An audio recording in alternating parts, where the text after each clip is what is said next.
E aí, pessoal, tudo bem com vocês? Vamos retomar? Vamos continuar aí nosso conteúdo sobre fim da Idade Média, período bastante turbulento, em especial a aula de hoje. Nós vamos falar da crise do século XIV. A gente vai relembrar aí que a Europa vinha passando por transformações muito sérias de renascimento, ressurgimento do comércio, ressurgimento das cidades, uma nova classe social que surgia com a burguesia, uma população que crescia, né? Não sei se vocês se recordam, havia uma melhoria técnica, mas o bicho pegou no século XIV. E é isso que nós vamos ver hoje. A crise do século XIV. A peste, a fome e a guerra. Acompanhe aí comigo. Vamos ver o que aconteceu nesse período tão tenso da história. Pois bem, pessoal, vamos dar continuidade aí mesmo sobre o século XIV e a crise que vai assolar a Europa nessa época. Veja que eu estou começando com uma imagem tensa. Eu, particularmente, é uma das imagens que eu acho que melhor representa uma época. Esse período do século XIV vai ficar conhecido como o período da peste, da fome e da guerra. Essa palavrinha peste, doença, lembra com certeza alguma coisa a vocês, né? Nós vamos ver como que isso aconteceu e atacou o século XIV. Bem, esse quadro aqui é um quadro de Peter Bruegel que foi pintado um pouco depois desse período. Então vamos analisar alguns detalhes interessantes. Percebam aqui legiões de pessoas sendo colocados dentro de um caixote. Vejam aqui vários esqueletos, como na linha de frente.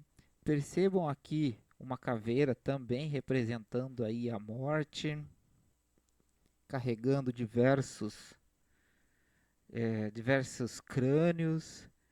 Vocês podem perceber por essa parte que a peste, a doença, a fome e a guerra, ela não vai pegar apenas os pobres. Veja aqui a figura de um rei.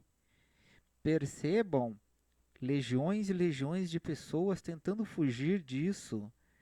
Vejam aqui a morte triunfando, daí o título da obra, O Triunfo da Morte. Percebam aqui, olha aqui uma caveirinha tocando o sininho aqui no sentido de alegria, estamos vencendo. E olha aqui ao fundo, fogueiras e mais fogueiras. Por que será isso? Bem, para vocês terem uma ideia dessa época, muitos religiosos consideravam esse período como sendo o período dos quatro cavaleiros do Apocalipse. Seria uma passagem do Novo Testamento, onde dizia que quatro cavaleiros viriam para assolar o mundo. E aí a igreja interpretou como sendo a peste, a guerra, a fome e, consequentemente, a morte. Vejam que essa é uma visão religiosa, a gente já viu que essa época era marcada por um misticismo muito grande, né? A influência da Igreja Católica é muito forte. Mas para a gente compreender um pouquinho melhor essa época, a gente tem que entender o contexto histórico. Sempre falamos disso, né? Se não entendermos o que está acontecendo, não vai fazer muito sentido a matéria. Então veja comigo. Primeira coisa, nós tínhamos um período onde estava tendo um aumento da produção, das melhorias técnicas, agrícolas e tudo mais. Lembra quando a gente estava vendo lá o final do feudalismo, final da Idade Média? Pois bem, era uma época onde que os ataques bárbaros estavam diminuindo, já não havia tantas revoltas, já não havia tantos ataques de outros povos. Havia, mas já não eram tantos como era no início da Idade Média. Percebemos também que havia um renascimento das cidades e um renascimento do comércio. De um modo geral, vocês devem se recordar que nós falamos de um aumento da população. Opa! Dá uma olhadinha aqui a partir do ano de 1300. Temos uma dúvida aqui. O que fez a população cair tão forte neste período do século XIV em diante? A resposta se resume em 3 palavrinhas, que é o nosso foco da aula de hoje: fome, doenças e guerras. Nossa aula agora vai se destacar nesses 3 aspectos, e é isso que a gente vai ver agora. Vamos começar tentando entender através da questão da fome. Tá? O que acontece, pessoal? Como eu mostrei para vocês, a população cresceu muito. Para você alimentar toda essa população é necessário comida, é necessário produção. E a produção nem sempre conseguia suprir a grande quantidade de bocas que surgia, né? A quantidade de pessoas que surgia. Foi aí que, para piorar a situação, nós tivemos uma variação climática muito forte na Europa, o que fez com que a produção tivesse uma queda muito grande. Imagina um período de seca. Imagina um período onde que a produção não desse o suficiente para a população. Qual é a consequência disso? Fome. Agora, soma isso com o fato de você ter uma população cada vez maior. Ou seja, a soma desses 2 fatores vai levar à falta de comida. E essa população, pelo que vocês podem se recordar, estavam cada vez mais confinados, fechados dentro dos burgos. Esses burgos tinham uma atividade muito focada, olha aqui, no quê? No comércio. Então, a quantidade de pessoas também trabalhando no campo já não era a mesma. Então, você conta com uma diminuição da produção agrícola, com o aumento da população e mais a variação climática. A consequência é a fome. Então, esse vai ser o primeiro fator. Muita gente vai morrer, muita gente vai ficar desnutrido por conta dessa soma de questões.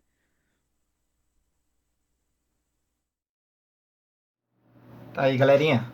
Essa primeira parte aí, nós pudemos perceber um pouquinho o quanto que a fome realmente dificultou bastante a situação dessa população. A gente tem que pensar essa fome não somente pela questão da falta de comida, mas uma população que fica sem nutrientes, que acaba ficando mais fracos e que isso vai prejudicar bastante. Vimos também a questão do contexto da época, isso é bem importante a gente perceber, que a Europa vinha numa crescente, vinha no desenvolvimento, vinha no renascimento tanto urbano como comercial, e que de repente cai. Né? A própria visão religiosa vai trazer como os 4 cavaleiros do Apocalipse, ou seja, o mundo estava acabando e que tudo iria cair por água abaixo. Né? Mas essa parte é uma parte importante, que eu quero que você preste atenção para entender o próximo item, que é a questão religiosa, a questão do contexto do misticismo. Muitos viam esse momento como um castigo divino, como algo que não era à toa que estava acontecendo, não.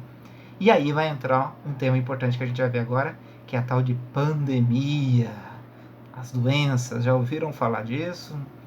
Pois bem, gente, como vivia, será, o povo lá do século XIV num período de pandemia? Será que eles ficavam confinados? Será que eles tinham medo? Como que será que eles enfrentaram isso? De que forma que a pandemia se deu? Será que parecido com o que aconteceu atualmente? Vamos dar uma olhadinha lá de que forma que as doenças atacaram a época. Valeu, vamos lá, gente. Chegou a hora da gente falar de um tema que é tão atual para a gente. Eu juro que eu nunca pensei que um dia a gente ia falar desse tema com tanta proximidade, mas vamos falar aí da peste negra. É lógico que no século XIV eles não tinham as informações que nós temos hoje. É lógico que naquele período o misticismo era muito maior. É lógico que as técnicas de cura também eram bem mais precárias, mas deu para a gente perceber aí o que foi ter uma peste, o que estar dentro de um período de pandemia. Bem, mas vamos entender, né? A, a peste, na verdade, a peste bubônica, ela teria começado aqui na região da China. E aí a gente tem que lembrar de uma coisa. Eu comentei nas aulas anteriores que nós estamos vivendo um período de retomada das rotas comerciais. Então, muitos dos barcos, das embarcações, do comércio que era feito estritamente na Europa, agora tem contato com o Oriente. Então, muitos dos barcos que aqui estavam pegavam os seus produtos e ó, ia vindo, ia vindo para cá. Então o cara trazia lá um tanto de noz moscada, um tanto de cravo da Índia, trazia um tanto de pimenta do reino, mas junto também trazia a doença. Então, aos poucos, seja pelas rotas comerciais marítimas ou terrestres, essa doença que já tinha assolado a China já anos anteriores, ela chega num período muito curto de tempo. Né? O que a gente percebe hoje no Brasil, aconteceu atualmente no Brasil, com relação ao coronavírus, que também teve início na China, ela chegou muito mais rápido por conta dos meios de comunicação, de globalização. É muito mais rápido. Percebo que aqui nós estamos falando de períodos de mais de 15 anos para ter chegado aqui na Europa, mas os meios também de acesso eram, eram menores também. Pois bem, o que era, né? Por que aconteceu isso? Vamos entender um pouquinho essa peste negra. Ó, imagina a população aumentando cada vez mais, a gente acabou de ver isso. Uma população que cada vez mais vivia aglomerado nos centros urbanos, os burgos. Pois bem, só que essas cidades não cresceram planejadas. Elas não cresceram no sentido de pensar rede de esgoto, no sentido de pensar ventilação, no sentido de pensar estrutura higiênica. E venhamos e convenhamos que higiene não era uma coisa muito boa naquela época. Dá uma olhadinha em algumas imagens que eu fiz questão de trazer para vocês, nas visitas que eu fiz na Europa, que mostram um pouco como era o local. E fala para mim se esses locais são locais bons para proliferar as doenças ou não. Dá uma olhadinha aqui. Veja, isso aqui é Itália. Você não pega sol. Então o que acontece num ambiente desse úmido? O que acontece num ambiente desse onde que a rede de esgoto transbordava e corria livremente? O que vai acumular? Ratos, muita sujeira. Olha só, você não tem acesso a sol. Geralmente era muito comum eles terem o comércio embaixo e moravam em cima, já mostrei isso para vocês. E como não tinha sistema de rede de esgoto, o que era muito comum? Eles jogarem os dejetos de casa, não tinha banheiro, gente. Então eles faziam número um e número 2 e lá de cima tinha um determinado horário que era lá vai água, e eles jogavam lá de cima. Sem contar aquilo que não ficava escorrendo pelos locais. Gente, isso não vai dar certo. É lógico que não vai. Né? Isso vai ter consequências. Percebam essa representação de como seria um burgo naquela época. Dá uma olhada. Tinha um cara que a profissão dele era coletar os excrementos. Era coletar a sujeira que escorria. Perceba aqui, ó, o churume aqui. E junto você tem gente vendendo comida, você tem os comércios aqui. Não tinha água nas casas, então eles tinham que buscar. Aqui não se tomava banho. A Europa é muito fria e a quantidade de rios não é tão grande, então o hábito de tomar banho não é uma coisa comum. Né? Então perceba que todo esse ambiente cria um local muito sujo. E obviamente, esse local muito sujo vai ser propício para surgir o quê? Qual é o animalzinho que adora viver na sujeira lá? O rato. O rato.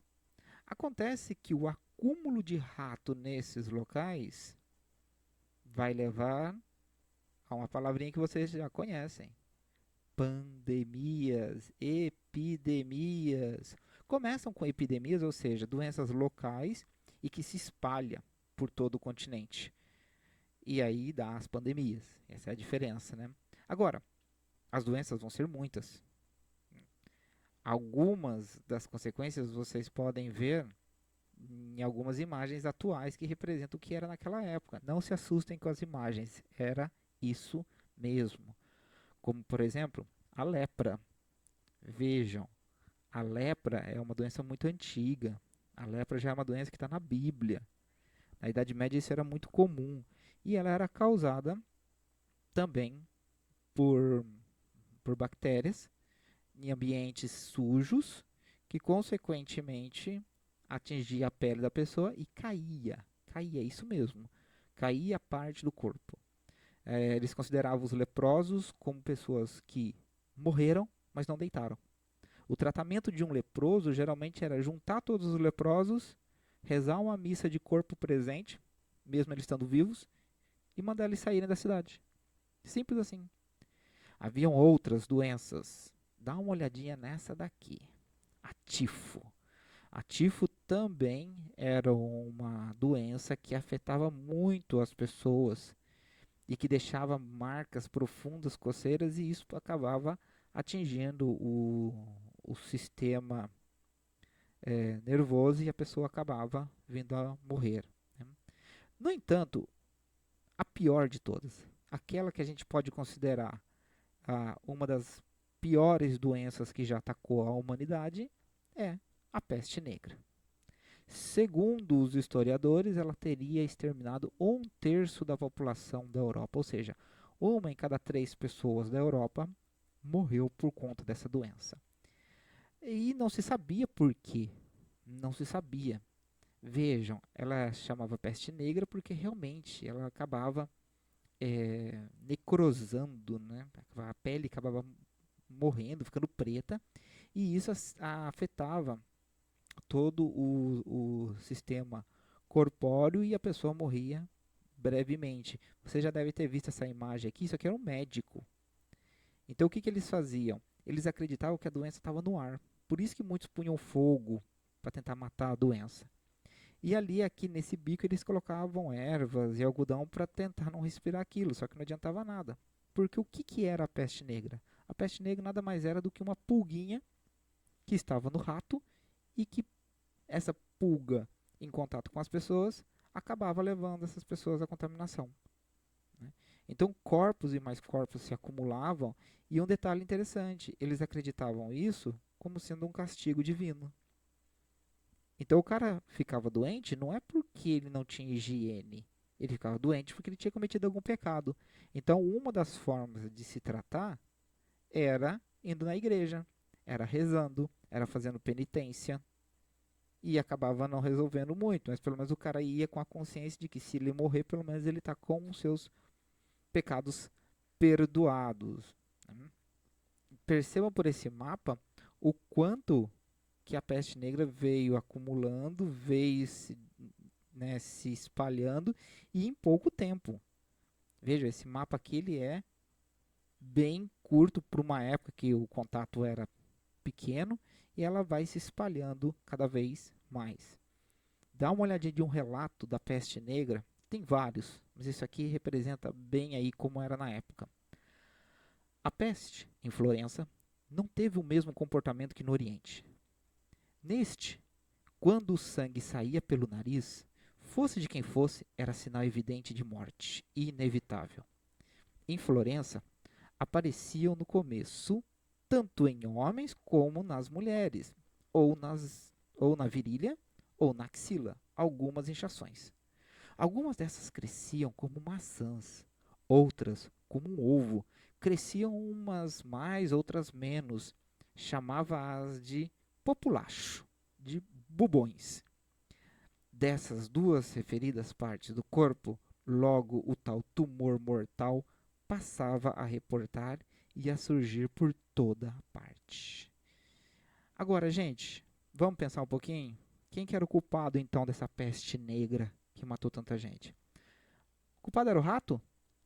Pessoal, o rato, um ele transporta o vírus. É mais ou menos se você quiser matar o o morcego porque ele tem o vírus. Na verdade, ele também é uma vítima. A grande questão é que o rato ele vai estar num ambiente sujo. Então, o rato não é o culpado da peste negra. Ah, então o culpado é lá a pulguinha. Não, gente, a pulga também é um ser vivo que ele vai estar nos locais onde tiver propício para eles. Tá? Então também culpar a pulga é meio que tirar a culpa de quem?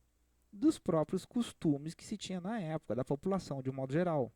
Né? É interessante que a gente tem que perceber que essa população tinha uma falta de higiene muito grande, um pensamento religioso muito forte. Era interessante que os judeus, por exemplo, não se contaminavam, porque os judeus tinham como prática religiosa o fato de se limpar, se higienizar. E aí os cristãos achavam que era quê? Culpa dos judeus. Então, vamos expulsar os judeus. Gente, começaram a matar os gatos, porque o gato é o animalzinho da bruxa. Só que se você mata gato, você não tem o predador do rato, então aumenta a quantidade de rato. E aí, isso tudo, do modo geral, vai fazer com que essa doença se prolifere e aumente cada vez mais. Ou seja, uma população já doente, já bem precária por conta de alimentação, ainda tinha doença para piorar ainda mais a situação deles. Pois bem, turma, viram que a peste negra, as doenças na época eram bem tensas. Principalmente quando a gente fala que a visão religiosa era muito forte, vendo isso como castigo divino. A ciência engatinhava ainda, não sabia como atacar isso. Em 4 anos, a Europa inteira ficou dominada. Em algumas regiões, para vocês terem uma ideia, 75% da população foi dizimada. E sem saber por quê, sem entender. Tanto é que eles começaram a questionar quando padres e religiosos começaram a morrer também. Mas guarda essa informação que a gente vai ver mais para frente. Tá? Agora, se eu tenho uma peste que ataca uma população que já está sofrendo por fome, o índice, a probabilidade de morte, ela é maior. Agora, soma isso, soma uma peste com fome e guerra. Aí a situação complica-se muito mais. E é isso que agora que a gente vai ver no nosso terceiro item da crise do século XIV, a guerra. Como desgraça pouca é bobagem, já não bastava as doenças e a fome, nós vamos ainda ter algumas guerras para agitar o século XIV. Bem, das diversas guerras que tiveram, a que vai chamar mais atenção para a gente vai ser o que nós vamos chamar de Guerra dos 100 Anos. Vamos ter outras revoltas também contra a nobreza, porque a população empobrecida cada vez mais vai se vendo como tentando meios para sobreviver. E muitas vezes sobrava para a nobreza aí, né? Basta ver aqui que havia formas de ataque, mas a Guerra dos 100 Anos, que você, tudo bem, você pode estar olhando aqui, nossa, mas não dá 100 anos. É que tiveram períodos de trégua, viu, pessoal? É por isso que a gente soma assim, guerra, corrida, foram 100 anos, mas houveram tréguas aí nesse período. E esse é o foco nosso agora, a Guerra dos 100 Anos, porque ela vai mudar muito a história aí para frente. Então vamos entender o que foi a Guerra dos 100 Anos. Bem, nós temos duas nações que vão se enfrentar aí. Então, de um lado nós temos a Inglaterra e de outra nós temos a França. Tá? Então, três aspectos vão nortear a Guerra dos 100 Anos. O primeiro aspecto, que você pode anotar aí que é importante, vai ser por uma questão territorial. Por quê? Há uma região aqui ao norte da França que nós damos o nome de Flandres. Essa era uma região muito forte nas rotas comerciais. O que a região aqui de Gênova, Florença, tinha de importância para o sul, Flandres tinha de importância para o Mar do Norte. Então ela era uma região muito importante, de muita influência por conta dos rios que entravam aqui e tudo mais. Tá. A região de Flandres, ela vai levar ao segundo fator que vai levar à guerra, que é a questão comercial. Por quê? Flandres, como vocês podem ver, ela está ligada à França. Ela responde ao rei da França. Só que ela tem uma produção muito forte de lã. De lã. O que vai fazer com que o comércio nessa região seja muito importante. Acontece que o maior consumidor dessa lã produção são os ingleses.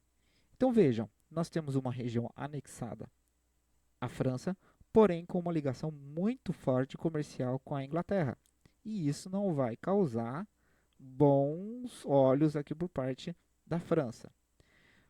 Para estourar a guerra, a gente não pode dizer que esse é o motivo, mas o que vai realmente aí empurrar a guerra vai ser a questão dinástica. Que é isso, professor?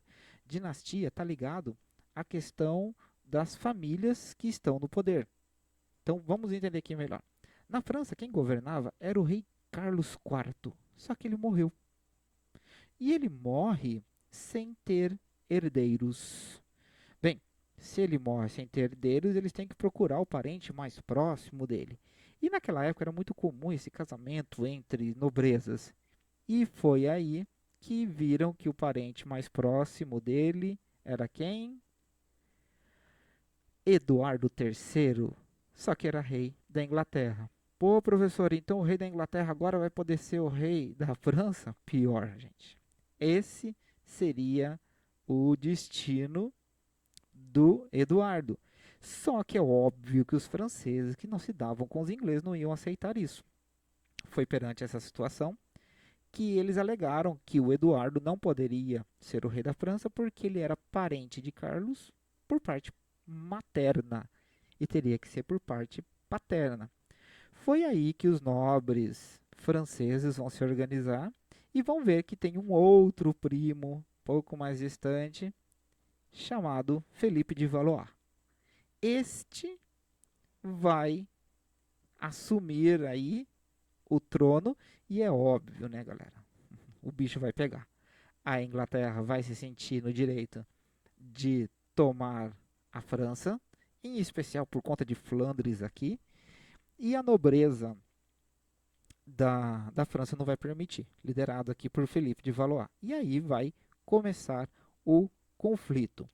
Esse conflito que acontece aqui, olha, em pleno período da fome, da grande fome, da peste negra, ela vai ter mais consequências, ou seja, mais fome, influência da peste negra, diversas revoltas.